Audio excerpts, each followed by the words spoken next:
मानव पूंजी व आर्थिक समृद्धि का अगर संबंध देखा जाए तो इन दोनों तत्वों का बहुत गहरा संबंध है।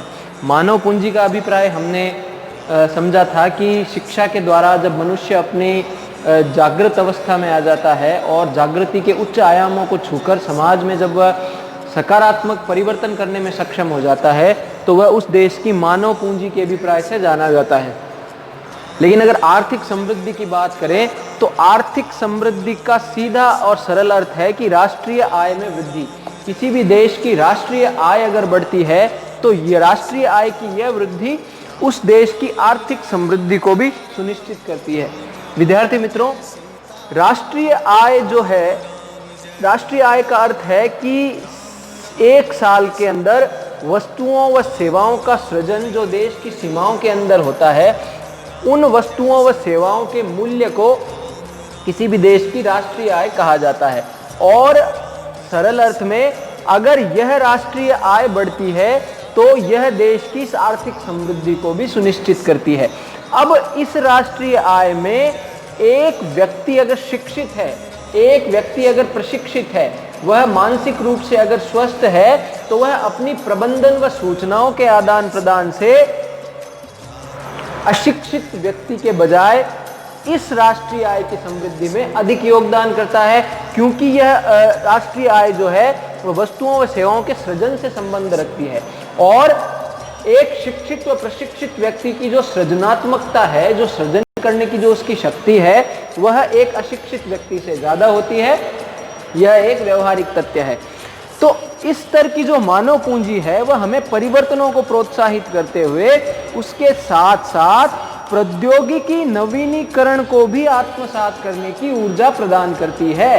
यानी मैंने आपको दो तथ्य बताए थे कि व्यक्ति का शिक्षित होना और व्यक्ति का प्रशिक्षित होना। अगर व्यक्ति शिक्षित है तो वह यह जानता है कि कपड़े का निर्माण मिलों में होता है, लेकिन अगर व्यक्ति प्रशिक्षित है तो वह उस कपड़े के निर्माण करने में स्वयं सक्षम बन सकता है, क्योंकि उसका मशीनों के साथ प्रशिक्षण हुआ है। तो मशीनों को कैसे चलाना है और उस नई प्रौद्योगिकी को किस तरह आत्मसात करना है, एक अच्छे स्तर की मानव पूंजी का जो स्तर है वह यह सुनिश्चित करता है। तो यह जो मानव पूंजी का स्तर है, पहली बात तो हमें परिवर्तनों को प्रोत्साहित करने में बल देता है। यानी हम यह देख रहे हैं कि आज का जो विश्व है वह निरंतर बदल रहा है। जैसी स्थिति आज है कल वैसी स्थिति नहीं मिलती, कल कुछ अलग देखने को मिलता है। तो इस प्रकार जो एक शिक्षित और प्रशिक्षित व्यक्ति है वह अपने लचीले स्वभाव से इन परिवर्तनों को प्रोत्साहित करता है। यानी वह नित्य के नए परिवर्तनों के लिए स्वयं को तैयार रखता है। वह उन परिवर्तनों को समाज में समाज में उन परिवर्तनों को साकार रूप देने में भी वह सक्षम होता है। एक प्रकार से वह समाज और इन परिवर्तनों के बीच में सामंजस्य बिठाने में सक्षम होता है। इसके अलावा जो बात यहाँ कही गई है कि वह प्रौद्योगिकी नवीनीकरण को भी आत्मसात करने की ऊर्जा प्रदान करता है। यानी वह स्वयं अगर प्रशिक्षित है और पहले से अच्छी और नई प्रौद्योगिकी के साथ वह काम करना जानता है तो यह देश की आर्थिक समृद्धि को सुनिश्चित करने वाला तथ्य है। इसका उदाहरण अगर देखा जाए तो जैसे कि पहले के समय में मिग 31 और मिराज जैसे विमानों को हम उड़ाते थे, और वही पायलट्स आज जो है रफाल जैसे विमानों को भी उसी कुशलता के साथ उड़ाते हैं जैसे वह मिग व मिराज को उड़ाते थे। तो यह प्रौद्योगिकी नवीनीकरण का एक बहुत अच्छा उदाहरण होता है। और ऐसे नवीनीकरण व परिवर्तन को आत्मसात करने वाले मानव पूंजी के जो स्रोत हैं वह आविष्कारों को प्रोत्साहित करते हैं। यानी वह नए आविष्कार, नई सृजनात्मकता, नए विचारों को सही दिशा प्रदान करने में सक्षम होते हैं, जैसा कि मैंने आपको बताया था। तो हम यहाँ पढ़ रहे हैं मानव पूंजी और आर्थिक समृद्धि में संबंध, यानी किस तरह मानव पूंजी, एक श्रेष्ठ मानव पूंजी आर्थिक समृद्धि में आर्थिक समृद्धि को सुनिश्चित करती है। तो इस विस्तृत दर्शन के बल पर, यानी विस्तृत दर्शन यानी जो आर्थिक समृद्धि को सुनिश्चित करने वाली मानव पूंजी है वह परिवर्तनों व नवीनीकरणों को आत्मसात करने में सक्षम है।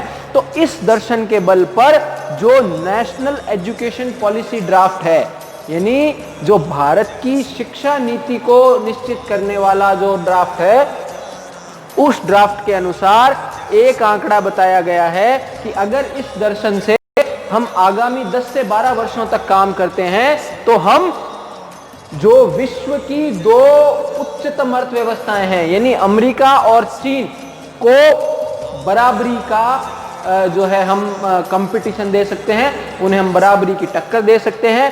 किस दर्शन के माध्यम से? इस दर्शन के माध्यम से कि इस स्तर की मानव पूंजी परिवर्तनों को प्रोत्साहित करती रहे, वह प्रौद्योगिकी नवीनीकरण को भी आत्मसात करते हुए अगर नए आविष्कारों को बढ़ावा देती है और यह क्रम अगर आगामी 10 से 12 वर्षों तक चलता है तो जो भारत की शिक्षा नीति है उसके अनुसार 2030-32 तक जो भारत है वह अपनी मानव पूंजी के दम पर चीन व अमेरिका की बराबरी करने का मादा रखता है।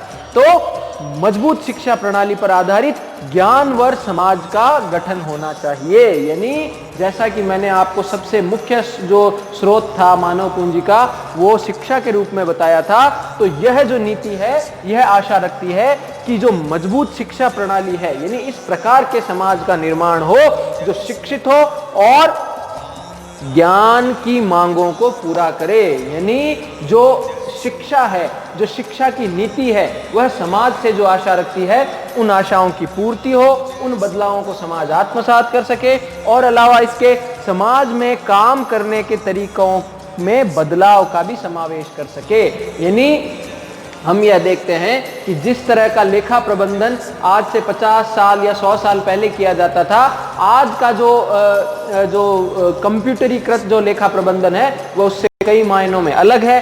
तो आवश्यकता किस चीज की है? आवश्यकता है काम करने के तरीकों में बदलाव की और समाज के साथ उस बदलाव के समावेश की, जो कि एक कुशल नेतृत्व और मानव पूंजी की सुदृढ़ता से ही संभव हो सकता है। और इस प्रकार भारत में पूंजी निर्माण अर्थव्यवस्था को आर्थिक समृद्धि के उच्च मार्ग पर ले जा सकता है। यानी एक क्रम के अनुसार देखें तो अगर यहाँ का मानव अगर शिक्षित है, स्वस्थ है, प्रशिक्षित है तो वह समाज को नवीनीकरण को आत्मसात करने का संदेश देगा, वह समाज को परिवर्तनों में प्रोत्साहित करने का संदेश देगा और शिक्षा प्रणाली के आधार पर वह ज्ञान की मांगों को पूरा करते हुए समाज के काम करने के तरीकों में बदलाव और व्यवहारिक बदलावों को सुनिश्चित करते हुए देश की अर्थव्यवस्था को आर्थिक समृद्धि के उच्च मार्ग पर ले जा सकता है, जहां हम